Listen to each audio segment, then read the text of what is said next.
ہم کریں گے ہر مظلوم کی حمایت۔ السلام علیکم، میں ہوں حرین فاطمہ اور آپ دیکھ رہے ہیں حمایتی نیوز HD چینل۔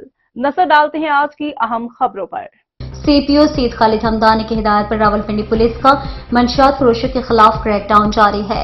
5 ملزمان گرفتار، 7 کلو سے زائد چرس برآمد، مقدمات درج۔ گوجر خان پولیس نے ملزم ندیم سے 2 کلو 400 گرام چرس، صدرواہ پولیس نے ملزم محمد حسن سے 2 کلو 200 گرام چرس، پیرودہائی پولیس نے ملزم مہتاب سے 1 کلو 455 گرام چرس، سول لائنز پولیس نے ملزم داؤد سے 560 گرام چرس، کہوٹہ پولیس نے ملزم شاہد اقبال سے 530 گرام چرس برآمد کی ہے۔ گرفتار ملزمان کو ٹھوس شواہد کے ساتھ چالان عدالت کر کے قراروائی کی سزا دلوائی جائے گی۔ منشیات کے ناصور کے خاتمے کے لیے منشیات فروشوں کے خلاف کریک ڈاؤن جاری رہے گا۔ CPO سید خالد ہمدانی۔